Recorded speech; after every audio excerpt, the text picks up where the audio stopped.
ಭಲೆ ಭಲೆ ಸಹೋದರ, ಈ ಕಾರ್ಯವು ನಿನ್ನಿಂದಾಗದು. ಈ ಪೀಠದಲ್ಲಿ ಮಂಡಿಸಿ. ಇದು ಆಲೋಚಿಸತಕ್ಕ ವಿಚಾರವೇ ಸರಿ. ಆದರೆ ಆ ರಾಮನನ್ನು ಲಕ್ಷ್ಮಣನನ್ನು ಹೊಂದಿಸುವುದು ಹೇಗೆ ಸಾಧ್ಯ? ಅದು ಹೇಗೆ ಸಾಧ್ಯವಾಗುವುದು ತಂಗಿ? ನಿಂಗೆ ಹೋಗಿ ರಾಮ ಸೀತೆ ಲಕ್ಷ್ಮಣ ಇರ್ತಾಳೆ, ಅಲ್ಲಿ ಕುಂದಾಡ್ಬೇಕು. ಅವಾಗ ಸೀತೆ ಬೇಕು ಅಂತಾಳೆ, ರಾಮ ಹೊರಡ್ತಾಳೆ, ಕಟ್ಕೊಂಡು ಮುತ್ಕೊಟ್ಕೊಂಡು ಗೊಬ್ಬರ ಕೈಗೆ ಬಿಡ್ತೀರಣ್ಣ. ಅರೆ ಭಲೆ ತಂಗಿ, ನಿನ್ನ ನಾಸಿಕವು ಹೋದರೂ ಸರಿ. ಅಪಾಯಕ್ಕೆ ಉಪಾಯವನ್ನು ಹೇಳಿದೆ. ಯಾರಲ್ಲಿ ಇವಳನ್ನು ಕರೆದುಕೊಂಡು ಹೋಗಿ ಅರೆಮನೆ ವೈದ್ಯರಿಗೆ ಹೇಳಿ ಇವಳಿಗೆ ನಾಸಿಕ ಬರುವಂತೆ ಮಾಡಿ ಇವಳಿಗೆ ಸೂಕ್ತ ಬಹುಮಾನವನ್ನು ಕೊಟ್ಟು ಕಳಿಸಿರೋ. ಮಾವ ಮಾರೀಚ, ಮಾಯದಂತ ನಿಪುಣನಾದ ನೀನು ನನ್ನ ಹಿಂದೆಯೇ ಬಂದು ರಾಮ ಲಕ್ಷ್ಮಣನನ್ನು ವಂಚಿಸಲು ಸಹಾಯ ಮಾಡಬೇಕು. ತಿಳಿಯಿತೆ? ಸ್ವಲ್ಪ ತಾಳು.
ಆದ್ದರಿಂದ ಈ ರಾಮಲಕ್ಷ್ಮಣರು ಸಾಮಾನ್ಯರಲ್ಲ. ವಿಶೇಷನಾಗಿ ಲಕ್ಷ್ಮಣನಾಗಿ ರಾಮನಾಗಿ ಅಯೋಗ್ಯ ಹಾಗೆ ನೋಡುವ ಈ ನಿನ್ನ ಪೊಗಳು ಸಂದೇಹ ಯಾರ ತಕ್ಕವನಲ್ಲ. ಹೆಚ್ಚಾಗಿ ಮಾಡಬೇಡ, ಬಾಡಿ ಮುಚ್ಚ. ಅಣ್ಣ ನನಗೆ ಬರುವ ಸುನ್ನಿ ಮರಣ ಸಂಧಿಯನ್ನು ಬಯಸಬೇಡ. ಹೇಳಿ ನಿನ್ನ ಗೊಡ್ಡು ವೇದಾಂತವನ್ನು ಸಾಕು ಮಾಡ. ಭಾರಿ ಮುಚ್ಚಿಕೊಂಡಿತ್ತು.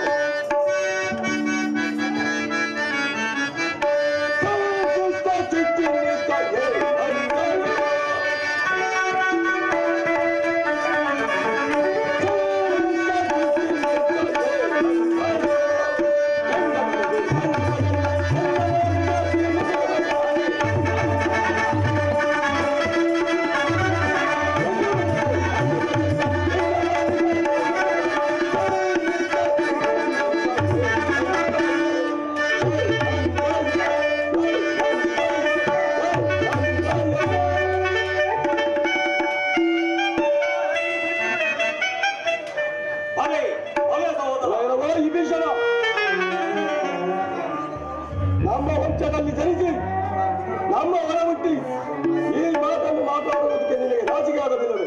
ಚಳಿ ನೀಚ ಈ ನನ್ನ ಗದರಿಂದ ದೊಡ್ಡ ಮುಂಡಗಳನ್ನು ಚಂಡಾಡಿ ಬಿಡುವರು. ಗಾಳ ಚಂಡಿಗೆ ಔತಣವನ್ನು ಕೊಡುವರು. ಸಾಕು ಬಾಯಿ ಮುಚ್ಚಿ ಕುಳಿತುಕೊಳ್ಳರು. ಅಲೆ ಹೊಲ ಸಹೋದರ ಸಂತನಾದ ಮಾವ ಮಾರೀಚ ಬಾಯಿ ನನ್ನ ಹಿಂದೆ ಬಂದು ಅವರನ್ನು ವಂಚಿಸಲು ಸಹಾಯ ಮಾಡಬೇಕು. ತಿಳಿಯಿದೆ?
ಏನು ಬರುತ್ತೀನಿ?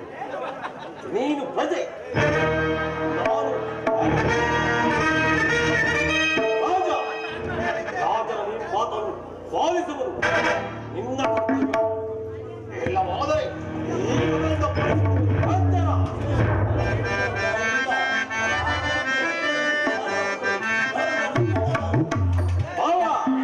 ಈಗ ನಾಳೆಗೆ ಬಂದೆಯ ಮನೆಗೆ ಹೋಗೋಣ.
ಇನ್ನು ಏನು ನನ್ನ ಮುಂದಿನ ಕಾರ್ಯ ಸೀತಾ ಅಪಹರಣ. ಸೀತಾ ಅಪಹರಣ.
ಸೀತಾ,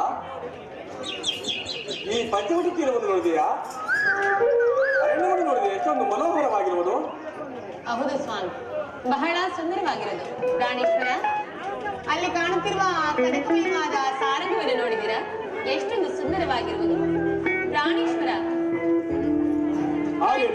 ಬಯಸುವ ಚಂಡಿಯ ತೆನ್ನದೆ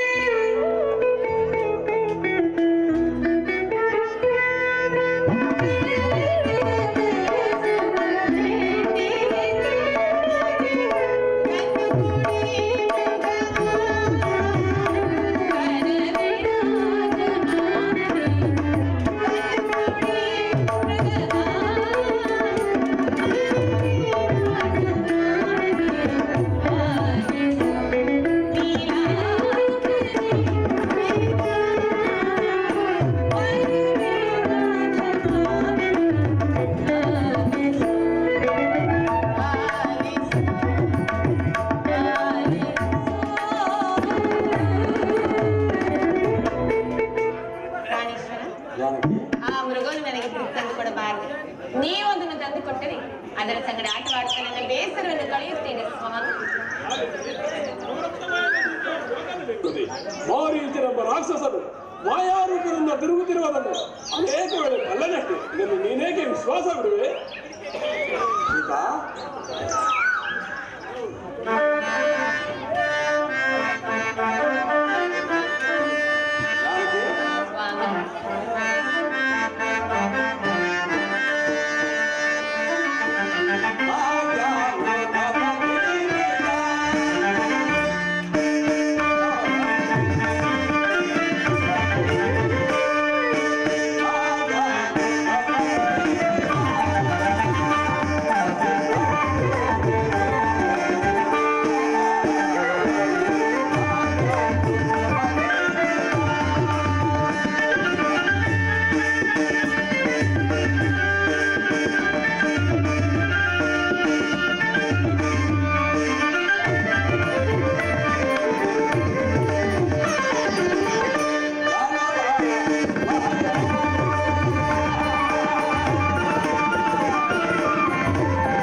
ಲಕ್ಷ್ಮಣನ ಮಾತು ಕೇಳುವುದರಲ್ಲಿ ಬಹಳ ಸುಖವಿರಬಹುದು.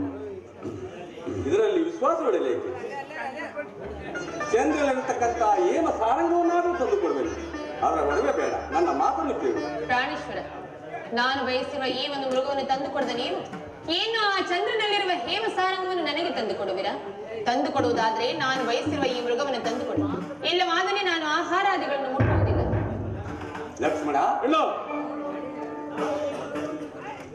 ಲಕ್ಷ್ಮಣ, ನಾನು ಈ ಮೃಗವನ್ನು ಹಿಡಿದುಕೊಂಡು ಬರುವವರೆಗೂ ಸೀತೆಯನ್ನು ಜೋಪಾನವಾಗಿ ನೋಡಿ. ಆಗಬಹುದು. ಇದು ಸಾಮಾನ್ಯ ಮೃಗವನ್ನು ತೋರುತ್ತಿಲ್ಲ.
ಪೂಜ್ಯರೇ, ಭಯಪಡಬೇಡಿ. ರಾಮಚಂದ್ರನಿಗೆ ಅಪಾಯವೆಂದರೆ ಯಾರೋ ರಾಕ್ಷಸರು ನಮ್ಮನ್ನು ವಂಚಿಸಲು ಹೀಗೆ ಕೂಗಿಕೊಂಡಿರಬೇಕು. ನೀವು ಭಯಪಡಬೇಡಿ. ಇಲ್ಲ ಲಕ್ಷ್ಮಣ, ಇದು ನಿಜವಾಗಿಯೂ ನನ್ನ ಸ್ವಾಮಿಯ ದೀನ ಧ್ವನಿ. ಅವರು ಅದಾವುದು ಅಪಾಯದಲ್ಲಿ ಸಿಲುಕಿರುವಂತೆ ತೋರುತ್ತಿರುವುದು. ಹೋಗು, ಜಾಗೃತಿಯಾಗಿ ಹೋಗಿ ಅವರಿಗೆ ಸಹಾಯವನ್ನು ಮಾಡಿ ಬಾ ಲಕ್ಷ್ಮಣ. ಶಿವ ಶಿವ, ತಾಯಿ, ನೀವಿಂತ ಹೃದಯಶೂಲವಾದ ಮಾತುಗಳನ್ನು ಆಡಬೇಡಿ. ರಾಮಚಂದ್ರನಿಗೆ ಅಪಾಯವೆಂದರೇನು? ನೀವೇ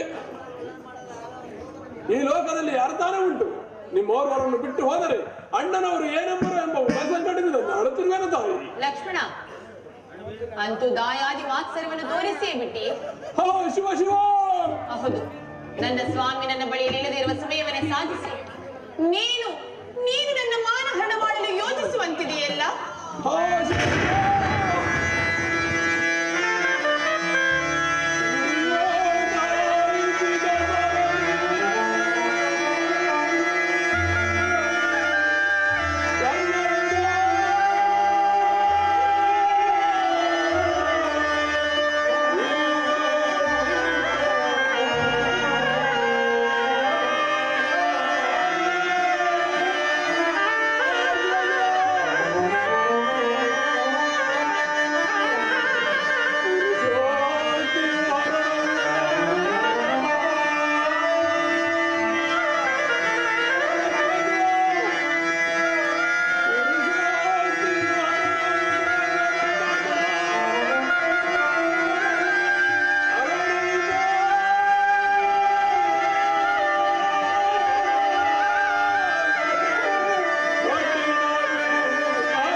ನಿನ್ನ ಮಗಳಾದ ಜಾನಕಿಯನ್ನು ನಿನಗೆ ಒಪ್ಪಿಸಿರುವರು. ತಾಯಿ, ನಾನು ಶ್ರೀರಾಮಚಂದ್ರನ ಕುಶಾಲಾಜ್ಞೆಯನ್ನು ತಿಳಿದು ಬರುವರೆಗೂ ಇದು ಸಪ್ತಗೆರೆಗಳನ್ನು ಬರೆದಿರುವುದು. ದಾಟಿ ಈಚೆಗೆ ಬರಕೂಡದು. ನಾನಿನ್ನು ಹೋಗಿ ಬರುವೆನು. ದೈವವೇ ನಿನ್ನನ್ನು ಕಾಪಾಡಲಿ. ಶಂಭೋ ಮಹಾದೇವ, ಅವದೇವಿಚ್ಛಾಂ ದೇಹಿ, ಅವದೇವಿಚ್ಛಾಂ ದೇಹಿ. ಪೂಜ್ಯರೇ, ತಮ್ಮನ್ನು ಸತ್ಕರಿಸೋಣವೆಂದರೆ ನನ್ನ ಸ್ವಾಮಿಯಾದ ಶ್ರೀರಾಮಚಂದ್ರನಾಗಲಿ ಮೈದನಾದ ಲಕ್ಷ್ಮಣನಾಗಲಿ ಇಲ್ಲಿಯೂ ಎಲ್ಲೋ ಹೋಗಿದ್ದಾರೆ. ಅವರು ಬಂದ ನಂತರ ನಾವು ತಮ್ಮನ್ನು ಸತ್ಕರಿಸುತ್ತೇವೆ. ಅಲ್ಲಿಯವರೆಗೂ ಕ್ಷಣಕಾಲ ವಿಶ್ರಮಿಸಿಕೊಳ್ಳಬಾರದೆ? ಆಗಬಹುದು.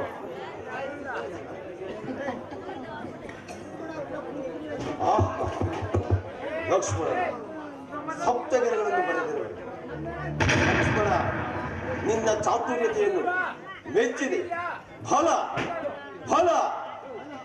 ಈಗ ಏನಾದರೂ ಒಂದು ಉಪಾಯವನ್ನು ಮಾಡಿ ಇವಳನ್ನು ಮುಂದಕ್ಕೆ ಕರೆಸಿಕೊಳ್ಳಲೇಬೇಕು. ಅಮ್ಮ, ಹಸಿವು ಹಸಿವು. ಪೂಜ್ಯರೇ, ಇದು ಸ್ವೀಕರಿಸಿ. ಮುಂದೆ ಬಾ. ದಯಮಾಡಿ ನನ್ನನ್ನು ಕ್ಷಮಿಸಿ ಪೂಜ್ಯ.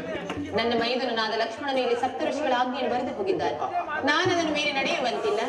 ಸುಂದರಿ, ಈ ಸಪ್ತಗೆರೆಗಳನ್ನು ಬರೆದಿರುವ ಏತಕ್ಕೆಂದರೆ ಈ ಅರಣ್ಯದಲ್ಲಿ ರಾಕ್ಷಸರ ಆವರಣೆಯು ಹೆಚ್ಚಾಗುತ್ತಿದ್ದ ಬೆಳೆದಿರು. ಹಾಗಂತ ನಮ್ಮಂತ ಸನ್ಯಾಸಿಗಳಿಗೆ ಭಿಕ್ಷೆ ಕೊಡಬಾರದಂತಲ್ಲಪ್ಪ. ನೀನು ಧೈರ್ಯದಿಂದ ಮುಂದೆ ಬಾ. ಭಿಕ್ಷೆ ಕೊಟ್ಟರೆ ನಾನು ಮುಂದಕ್ಕೆ ಹೋಗುವೆ. ಇಲ್ಲವಾದರೆ ನನ್ನ ಹಸುವಿನ ದೋಷವು ತೊಟ್ಟುವುದು. ನಾನು ಇನ್ನು ಬರುವೆನು. ಶಂಭೋ ಮಹಾದೇವ. ದಯಮಾಡಿ ಶಾಂತರಾಗಿ ಪೂಜ್ಯ. ನಾನು ಮುಂದೆ ಬಂದು ನಿಮಗೆ ಭಿಕ್ಷೆ ನೀಡುತ್ತೇನೆ. ಸಂತೋಷದಿಂದ ಸ್ವೀಕರಿಸಿ. ಆಗಬಹುದು ತಾಯಿ. ಇದು ಸ್ವೀಕರಿಸಿ ಪೂಜ್ಯ. ಇನ್ನೂ ಮುಂದೆ ಬಾ.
ದೇವತೆಗಳು ಮತ್ತು ಯಕ್ಷ ರಾಕ್ಷಸ ಅಷ್ಟದಿಕ್ಪಾಲಕರೆಲ್ಲರೂ ನನ್ನ ಅಧೀನರು ದೇವನಾರಿಣಿಯರೆಲ್ಲರೂ ನನ್ನ ಮನೆ ಪರಿಚಾರಿಣಿಯರು ಮನುಷ್ಯ ಮಾತ್ರದವರು ಈ ನನ್ನ ಹೆಸರನ್ನು ಕೇಳಿದ ಮಾತ್ರವೇ ಗಣಗಣನೆ ನಡುಗಿ ಅಲ್ಲಾಡುವಾಗುವರು.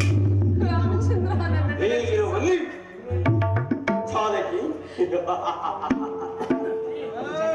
ಈ ನಿನ್ನ ರೂಪಿಗೂ ಗುಣಗಾಂಭೀರ್ಯಕ್ಕೂ ಸರಿ ಹೋಗುವ ಈ ದಶಕಂಠ ರಾವಣ ಸಾರ್ವಭೌಮನ ಜನ ಲಂಕಾಪಟ್ಟಣಕ್ಕೆ ಹೊರಡು ಜಾನಕಿ, ಲಂಕಾಪಟ್ಟಣಕ್ಕೆ ಹೊರಡು.